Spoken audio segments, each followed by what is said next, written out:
Voici le récit des aventures de Bernard et Bianca. Vous pourrez le lire dans votre livre d'images en même temps que nous. Vous saurez que le moment de tourner la page est arrivé quand vous entendrez le son de ce petit carillon. Très loin de la ville, au fond d'une baie désolée appelée Bayou du Diable, était amarrée une vieille péniche qui semblait abandonnée. Une petite orpheline, nommée Penny, y était retenue prisonnière par deux cruels personnages. Par une nuit très sombre, Penny, qui avait enfermé un message dans une bouteille, lança cette bouteille à la mer en espérant que quelqu'un la trouverait. Un oiseau migrateur trouva en effet cette bouteille et transmit le message au peuple des petites souris qui avait créé une association d'aide et de secours appelée SOS Compagnie. Celle-ci tint une réunion pour décider des meilleurs moyens de sauver Penny. L'un des meilleurs agents féminins de la compagnie, connu sous le nom de Miss Bianca, fut très ému par le message de Penny. Monsieur le Président, je suis volontaire pour aller au secours de Penny. Mais il me faut un compagnon pour cette mission. Mais naturellement, Miss Bianca. Avez-vous une idée parmi nos agents? Eh bien, je choisis Bernard. Bernard? Le portier? Mais ce n'est pas un agent, il n'a aucun entraînement. Je suis très flattée, Miss Bianca, mais je ne suis pas... Allons, Bernard, pas de manière. En route, je suis sûre que vous allez être formidable. Bernard et Bianca finirent par obtenir l'adresse de Penny grâce à un vieux chat philosophe nommé Rufus. Pour gagner Bayou du Diable, Bernard et Bianca s'adressèrent à un vieil albatros qui exploitait lui-même sa propre ligne aérienne sur la terrasse d'un grand immeuble de la ville. Installés dans une boîte de sardines attachée sur le dos de l'oiseau, Bernard et Bianca connurent de terribles angoisses quand, peinant, boitant, soufflant et brinque-ballant, le vieil albatros prit son vol. Oh, mes amis, quelle équipée! Après 1000 péripéties, ils atteignirent enfin Bayou du Diable. Un vieux couple de rats des champs leur montra la péniche délabrée qui était amarrée de l'autre côté de la baie. Bernard et Bianca s'assirent dans une grosse feuille creuse qui ressemblait à un canot. Sur la tige, une libellule pleine d'énergie, nommée Evinrude, battait des ailes à toute allure. Le canot prit de la vitesse, emporté par cette hélice vivante. Ils atteignirent bientôt la vieille péniche. À travers le hublot, ils virent ceux qui avaient enlevé Penny. Il y avait l'affreuse Madame Médusa. Elle caressait deux énormes crocodiles qui lui servaient de chiens de garde. Ils virent aussi un gros monsieur à l'air méchant qui s'appelait Monsieur Snoops. Je veux ce diamant! Hurlait Madame Médusa en menaçant Snoops. Vous forcerez cette Penny à descendre dans la grotte du pirate dès demain. Elle seule est assez petite pour passer dans le trou de la grotte et elle doit me rapporter ce diamant unique au monde. Bernard affolé chuchota. Il faut sauver Penny sans retard, avant demain. Allons, pénétrons dans la péniche. Il commençait à peine à trottiner sur le plancher quand il fut repéré par les deux terribles crocodiles. Une poursuite effroyable s'engagea. Bernard et Bianca couraient sous les meubles, grimpaient aux rideaux, filaient sous les coussins. Hélas, les crocodiles les dénichaient partout. Ils finirent par se réfugier dans les tuyaux d'un vieil orgue. Mais là encore, les crocodiles les pourchassaient. Tout ce vacarme finit par attirer Madame Médusa. À peine vit-elle les deux petites souris qu'elle poussa des cris de terreur. Des souris, Snoops! Ça c'est les vite, j'ai peur! J'ai les peurs horribles des souris! Armé d'un balai, Snoops se mit à frapper le sol de tous les côtés. Madame Médusa alla chercher un fusil pour tirer dans tous les sens.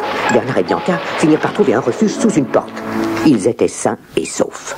Bianca était épuisée et désespérée. Hélas, c'est sans espoir, ma pauvre Bianca. Qu'est-ce que de petites souris comme nous peuvent faire contre des monstres semblables? Mais Bernard, la compagnie SOS compte sur nous. Alors courage, essayons de trouver Penny. Ce soir-là, Madame Médusa fit venir Penny et lui dit: Dès demain, tu m'entends bien? Tu descendras dans la grotte du pirate et tu ramèneras ce diamant. Sinon...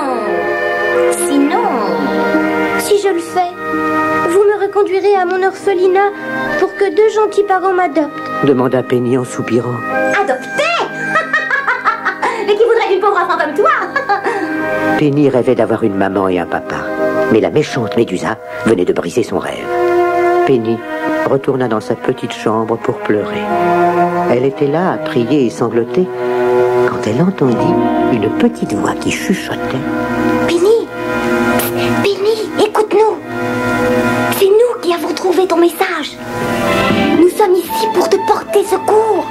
Penny, étonnée, serra contre son cœur son ours en peluche et lui dit: Tu as entendu, Nounours? Notre bouteille a été retrouvée. Puis elle chercha d'où venait la voix et aperçut les deux petites souris. Oh, que vous êtes petite!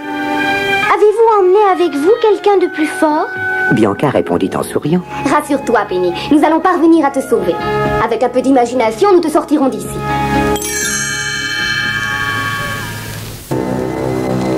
Le lendemain, très tôt, Madame Médusa entra dans la chambre de Penny. Allons, debout, Penny. Nous devons retrouver ce diamant dès ce matin. Bernard et Bianca se glissèrent sans bruit dans la poche du tablier de Penny. Madame Médusa et Snoops conduisirent Penny sur le rocher où se trouvait l'horrible grotte du pirate. Non, je ne veux plus descendre dans ce trou noir à nouveau. Il se remplit d'eau tout le temps. On n'y voit rien. Je vais me noyer. Je ne veux pas. Madame Médusa, furieuse, arracha son ours en peluche des bras de Penny. Ou tu descends dans ce trou et me rapportes ce diamant, ou tu ne revois plus jamais ton cher nounours. Snoops força Penny à entrer dans un grand seau attaché à une corde et le fit glisser dans le trou profond envahi par l'eau noire de la mer. Quand le seau toucha le fond de la grotte, Bianca sortit de la poche de Penny. Bernard apparut à son tour. Courage, les filles! Une vague énorme envahit soudain la grotte. Penny dit en frissonnant: J'ai peur d'aller plus loin. C'est là que l'eau arrive en tourbillonnant.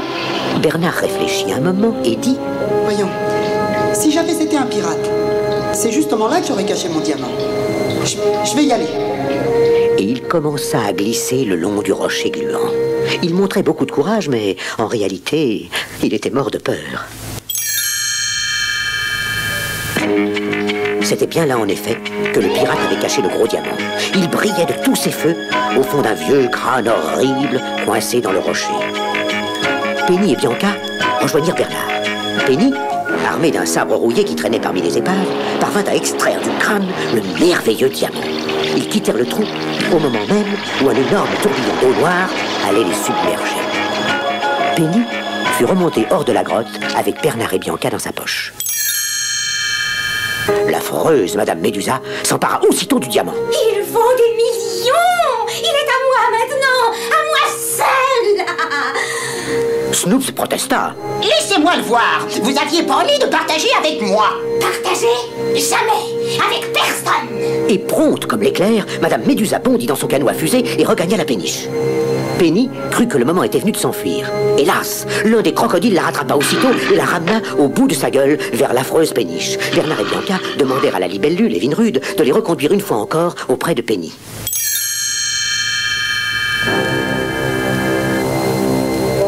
Quand les deux petites souris arrivèrent sur la péniche, elles virent que la cruelle Médusa menaçait Penny et Snoops avec un énorme fusil. Que personne n'essaye de me suivre. Hurlait Médusa tout en serrant contre sa poitrine l'ours en peluche de Penny. Elle avait en effet caché le gros diamant dans le ventre du petit ours. Marchant à reculons, Médusa s'apprêtait à quitter la péniche. Bianca murmura: Il faut agir vite, Bernard. As-tu une idée? J'en ai une. Tendons une ficelle au bas de la porte. Aussitôt dit, aussitôt fait. Médusa se prit les pieds dans la ficelle, tomba à la renverse. Un coup de fusil partit en l'air, elle lâcha le petit ours et Penny eut le temps de le récupérer en un instant. Bianca, Bernard et Penny se précipitèrent vers le canot à fusée de Madame Médusa qui était amarré le long de la péniche. Ils sautèrent à l'intérieur et le canot, conduit par Penny, fonça vers le large. Et c'est ainsi que prirent fin les aventures de la petite Penny. Son histoire fut rapportée par tous les journaux et elle apparut même sur les écrans de la télévision. Quelques jours plus tard, elle était adoptée par de charmants parents. Ainsi, Penny réalisa son rêve. Elle eut une maman et un papa, comme tous les petits-enfants. Bernard et Bianca, de retour à la compagnie SOS, furent fêtés comme des héros par le peuple des souris. Bernard, tu as été merveilleux. Simplement merveilleux. Chuchotait Bianca. Tu es chic, Bianca, de me dire cela. Répondit Bernard en rougissant de plaisir. En tout cas, nous avons tous prouvé une chose. Comme disait le pont La Fontaine, on a souvent besoin d'un plus petit que soi. Approchez.